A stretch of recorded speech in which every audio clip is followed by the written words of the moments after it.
Vamos convidar o Jaime para conceder a palestra de hoje. Seja muito bem-vindo.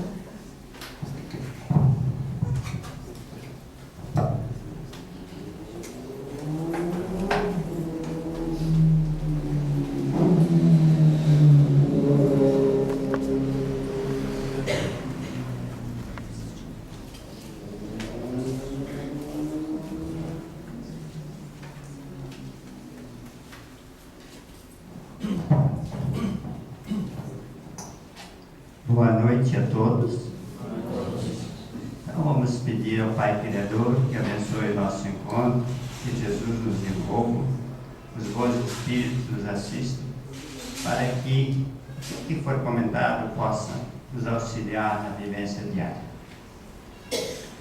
Nós vamos tratar de hoje sobre o tema a caridade para com os criminosos. Então, além do que será comentado, existem outros livros onde vocês também poderão colher outras informações que auxiliam no entendimento. Então, o livro é Devassando o Invisível, de Ivone Pereira, Dicionário da Alma, de Francisco Cândido Xavier, Missionários da Luz, O Céu e o Inferno, e o Evangelho segundo o Espiritismo. Quando nós falamos em criminosos, subentende-se aqueles irmãos que praticam crimes. E seguidamente, nós acompanhamos pelos vários meios de comunicações irmãos que tomam atitudes contrárias, onde acabam ou destruindo a vida de pessoas, matando, ferindo e tirando a nossa paz e tranquilidade também, porque muitos desses criminosos estão aqui nas ruas, próximos a nós, agindo de maneira e formas erradas. Então, sempre que vemos isso, nós queremos uma solução rápida. E muitos dizem, que deveria ter a pena de morte para acabar com esses irmãos. E no nosso livro dos Espíritos, na questão 760, há um item que trata sobre a pena de morte, e o nosso querido Allan Kardec pergunta à espiritualidade se um dia a pena de morte deixará de existir entre nós. E ele diz, a espiritualidade diz que sim, quando realmente a humanidade progredir o suficiente. Então, por enquanto, ainda nós temos que compreender isso, e que esses irmãos que assim agem são irmãos doentes, enfermos, que precisam ser auxiliados. E no Evangelho segundo o Espiritismo, nós temos lá também, segundo o Espírito Elizabeth de França, ela nos diz ou comenta sobre a oportunidade que Deus nos concede de termos entre nós grandes criminosos, para que, com o exemplo que eles nos dão, possamos compreender o verdadeiro sentido da reencarnação. Então, sempre que percebemos esses irmãos perdidos, enganados, desorientados, eles estão nos demonstrando que esse não é o caminho ideal, não é a solução e a alternativa para cada um de nós. Mas a reencarnação é uma oportunidade, uma bênção que Deus nos concede para a nossa modificação e transformação. Então, sempre que há alguém doente nas piores condições, a medicina luta de todas as formas e maneiras para salvar essa pessoa, porque considera aquilo doença. O espírito enfermo também merece a mesma consideração. Nós temos que investir, trabalhar para que possamos corrigir esses irmãos e eles entendam a vida de uma forma diferente também. Eles, entre nós, poderão ser chamados de assassinos, ladrões, sequestradores, falsários, e nós usamos muitos termos pejorativos para comentarmos sobre eles. Então nós temos que pensar que eles são nossos irmãos. Nós não sabemos as dificuldades, os problemas, as dores que cada um enfrenta, as orientações, o ensinamento, a educação que receberam. Porque muitos não tiveram essa oportunidade. É bem verdade que entre esses irmãos existem conhecedores, né? Sabem bem o que é correto, é errado, têm formação, foram preparados para agir no bem e, no entanto, tomam os caminhos de forma diferente. E os criminosos, então, eles não têm solução? Para Deus, todos os seus filhos merecem oportunidade. E tanto é que Jesus disse para nós, numa das suas passagens, que nenhuma de minhas ovelhas se perderá. E no Evangelho ele diz também, entre muitas coisas, né? Estive nu e me vestistes, né? Tive fome e me deste o que comer, estive preso e me visitastes. Por que Jesus diz isso? Porque ele sabia que nós, espíritos imperfeitos, podemos de um momento para outro ter uma recaída e nos tornar criminosos.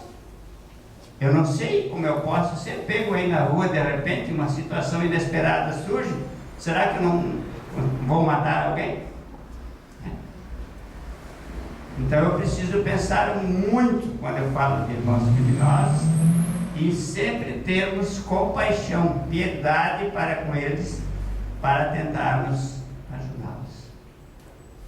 A doutrina espírita tem uma preocupação muito grande com esses irmãos que estão presos, e a nossa 13ª URI daqui está iniciando uma visita ao presídio de Canhanduva para lá levar a nossa doutrina e ajudá-los ao entendimento melhor da vida. Eu visitei durante muitos anos presos em Curitiba, no presídio do Baú, talvez alguém aqui conheceu, e nenhum deles me disse que era inocente. Todos eles simplesmente comentaram: foi um momento, um descuido, uma desatenção, e por isso eu estou. E nós estamos sujeitos a isso. Basta um segundo e as coisas se alteram e surge o problema que pode nos comprometer também.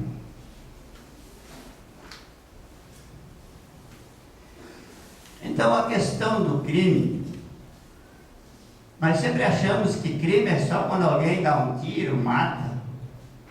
Mas o assaltante, o sequestrador, o falsário e tantas atitudes erradas são crimes. E muitos desses irmãos, às vezes, por não quererem trabalhar, não quererem participar de alguma atividade, porque é difícil, eles preferem o chamado caminho da vida fácil, que não é nada fácil, né? Querem dinheiro rápido e buscam soluções erradas. Quando eu estou falando de conhecimento, nós, como espíritas, temos um conhecimento que é bem diverso daquele que ainda não sabe o que é a vida, o que é que ela representa, o que é a reencarnação, por que aqui estamos, quais as razões. Eles precisam ser esclarecidos sobre isso. Eu pergunto para vocês: alguém que pega dinheiro de uma casa espírita é criminoso ou não é? O que é que vocês me dizem? Porque qualquer atitude errada, qualquer ação errada é crime. Ela pode passar despercebida aos nossos olhos, mas perante Deus, você falhou, se comprometeu. E eu conheço irmãos que pegaram dinheiro da casa espírita. Aparentemente ele não é criminoso, porque ele não vai ser preso, não vai ser enquadrado em algum artigo da lei, né? Mas ele sabe que agiu errado e que essa não é a atitude correta. Agora, a casa espírita que se defronta com a situação dessa, ela expulsa esse irmão ou ela tenta acolhê-lo e ajudá-lo? O que é que vocês me dizem? Nós temos que acolhê-lo, ajudá-lo e ampará-lo, porque senão a nossa doutrina, o nosso conhecimento para nada serviu. É alguém que se perdeu momentaneamente e eu não sei as razões. para chegar a esse extremo, provavelmente, né? Ele tinha uma situação muito complicada e se comprometeu. Jesus diz lá no Evangelho: livrai-nos das tentações. Muitos desses irmãos estão enquadrados como criminosos. Sabe lá quanto tempo eles resistiram à proposta de ir assaltar alguém, de roubar, se envolver nas drogas, né? E tantos outros crimes que às vezes nós não nos apercebemos. Então você tem que olhar as propostas, porque de repente essa tentação nos conduz a essa situação também. Há um ditado que diz: a ocasião faz o ladrão. Eu não sei de minhas forças e minha resistência, até a hora em que surge a oportunidade. E quantos irmãos estão comprometidos em grupos, porque a ocasião fez o ladrão e não souberam resistir. Porque nós podemos nos comprometer individualmente e coletivamente. Sobre essa questão do dinheiro, o nosso querido Chico Xavier dizia: é bom que nunca sobre dinheiro nas casas espíritas. Quando o Chico fala, nós temos sempre de refletir na lição preciosa que ele nos dá. Dinheiro demais é tentação. E nós vemos que mesmo dentro de casa religiosa, esse dinheiro em exagero tem comprometido muitos dos seus participantes. É melhor que se faça como aqui, na Casa da Matiz, lutando diariamente com as suas dificuldades, mas indo à frente, sem comprometimento algum. O nosso querido Chico Xavier também, ele visitava presos. E ele disse que entre os presos existem muitas pessoas boas.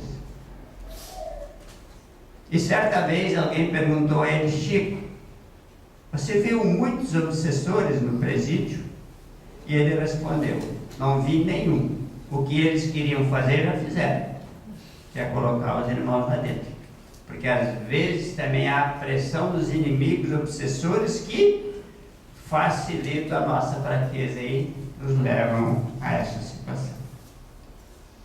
Jesus era criminoso? Não era. E ele foi preso ou não foi? Então a questão do crime fica provada mais uma vez, que o criminoso depende dos olhos, às vezes, que nos analisam. Jesus foi considerado criminoso porque a ideia dele era diferente daquela vigente na época.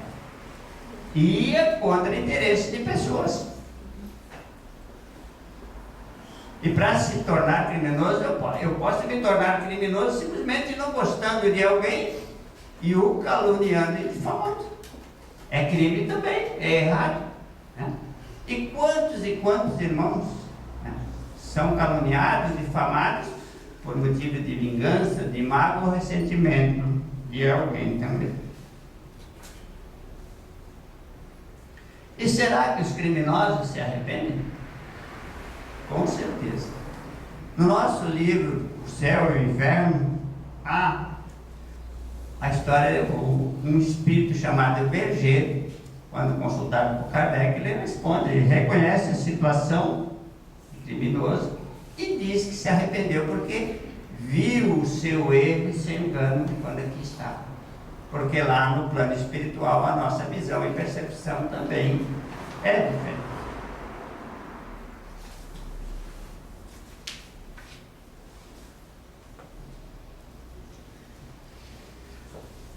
Outra coisa ou lição importante que o nosso querido Chico Xavier deixou. Olha como ele define o criminoso. O criminoso é sempre um de nós que foi descoberto. E se nós formos conscientes, intimamente cada um de nós tem algum crime, alguma atitude errada, alguma coisa que foi feita de forma incorreta, mas que ninguém sabe, ninguém percebe, mas a tua consciência te acusa. Então nós temos que olhar muito para nós, ver como nós somos, como agimos, para não só ficarmos julgando aqueles que aparentemente estão errados.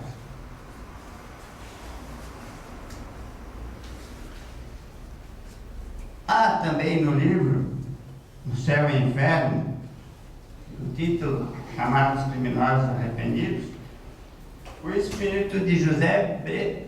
ele diz o seguinte: há um abismo entre a honestidade perante os homens e a honestidade perante Deus. Nós podemos parecer honestos diante dos homens, mas intimamente nós somos criminosos pelas nossas atitudes discretas, íntimas, que passam também despercebidas. Então ele relata lá no plano espiritual também o seu sofrimento, em virtude de que aqui ele foi considerado uma pessoa honesta, decente, trabalhadora, exemplar, mas que usou muito de máscara e disfarce para parecer alguém honesto e decente. E ele tinha medo de dizer isso e disse para sua neta como realmente ele foi. Então essa questão do crime tem que ser bem avaliada.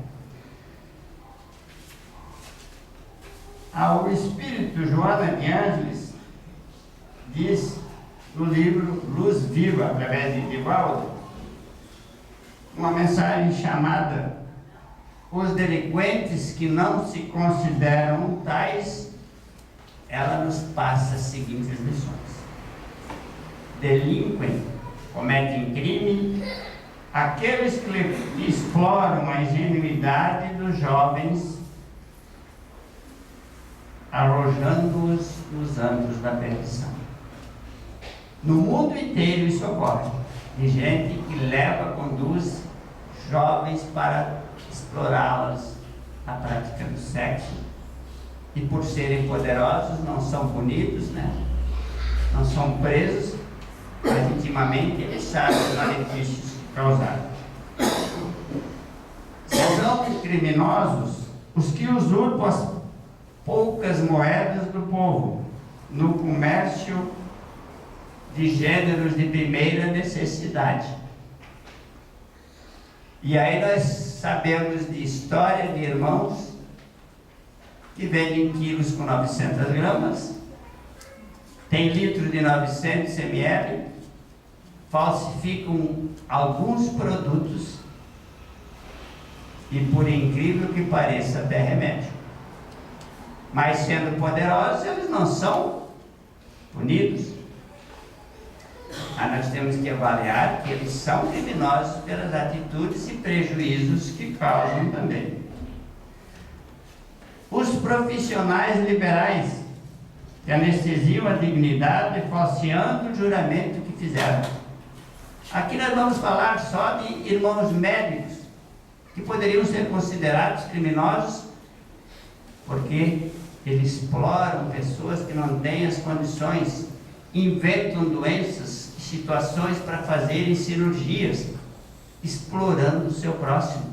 E esse não foi o seu juramento e eles estão por aí, seguindo sua vida normal.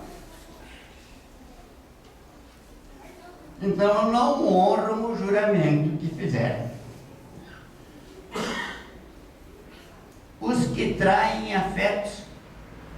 Parece uma coisa tão simples, a traição, o adultério. Mas se é algo errado, é crime perante a lei de Deus. Eu vou ter que prestar contas disso.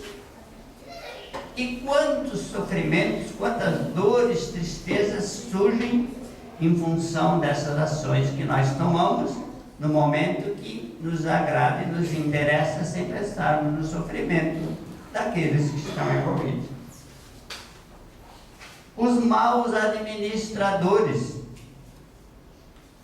que usam mal os recursos públicos e deles se utilizam a benefício próprio.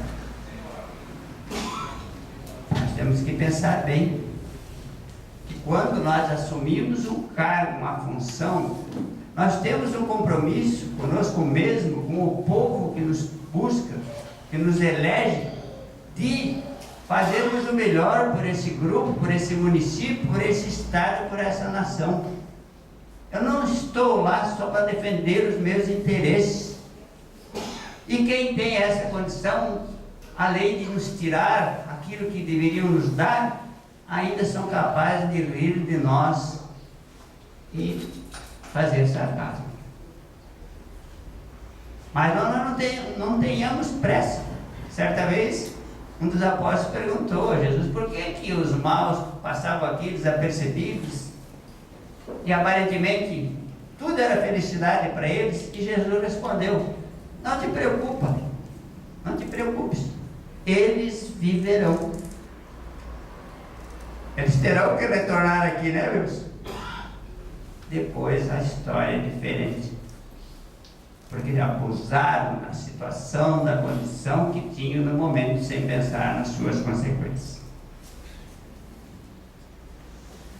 Há muitos que não trabalham no bem e ainda tentam nos prejudicar. E o trabalho no bem desagrada a muitos, porque aqueles que não têm a capacidade de amar e servir seu próximo duvidam do amor, da bondade daqueles que são voluntários, que se dedicam e participam da benemerência.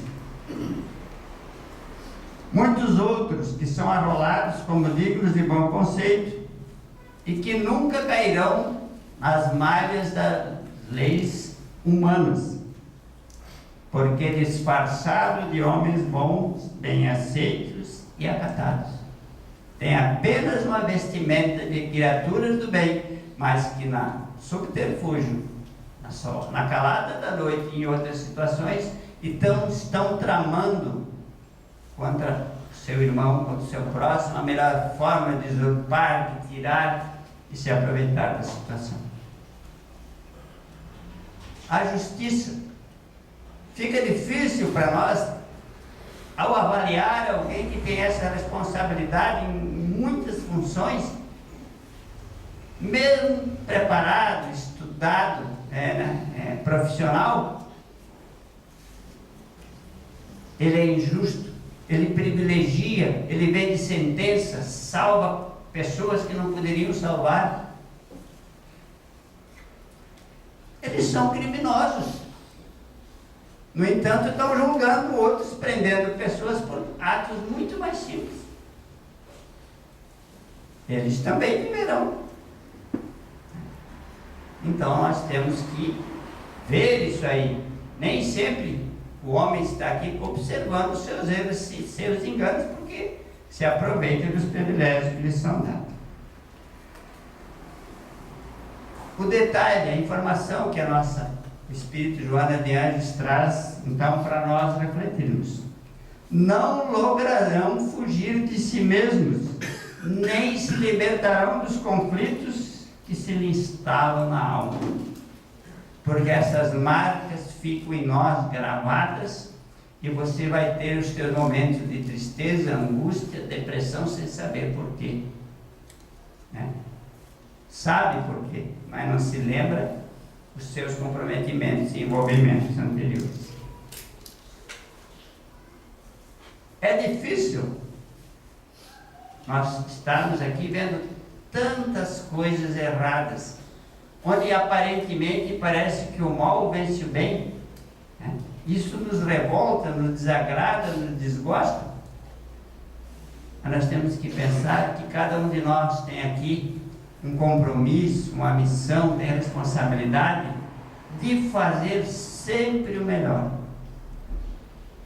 Que cada um de nós aprenda a agradecer o trabalho que Deus lhe concede, indo mesmo que pacientemente, com calma, passo a passo, conquistando as coisas, para que você, ao chegar no teu lar à noite, tenha a tua consciência tranquila. Não precipite, achando que o delinquente, o irmão enganado, aquele irmão que explora, aproveita a situação, a oportunidade que lhe é concedida para viver de forma ilusória. O bem nunca se perde, mas nós precisamos ter confiança em Deus, saber que esse Pai não abandona ninguém. De uma forma ou de outra Ele nos estará auxiliando. E nós temos tantas pessoas torcendo pelo nosso êxito, pelo nosso sucesso. E com certeza, quando tomamos o caminho errado, nós também os fazemos sofrer, né? Passar por dificuldades. Vocês já imaginaram a situação de alguém que está preso? Já se colocaram? Né? Ficar lá isolado, discriminado. A sua família, como é que fica? Então, esse irmão que cometeu um erro, mesmo que ele não acabe atrás das grades, intimamente ele está preso ao remorso, ao erro que cometeu. Eu sempre falava isso aos presos: vocês estão aqui limitados por umas grades, mas lá fora existe gente muito mais presa do que vocês, porque perdeu sua paz e tranquilidade. E lembrarmos que alguém nos vê, que Deus nos vê, e toda atitude errada vai ter suas consequências. Então, vamos buscar atender os nossos sonhos, os nossos desejos, os nossos planos, as nossas conquistas, mas sempre dentro de um trabalho honesto, decente, que não nos comprometa, que não nos traga dores de cabeça, incômodos ou tristezas.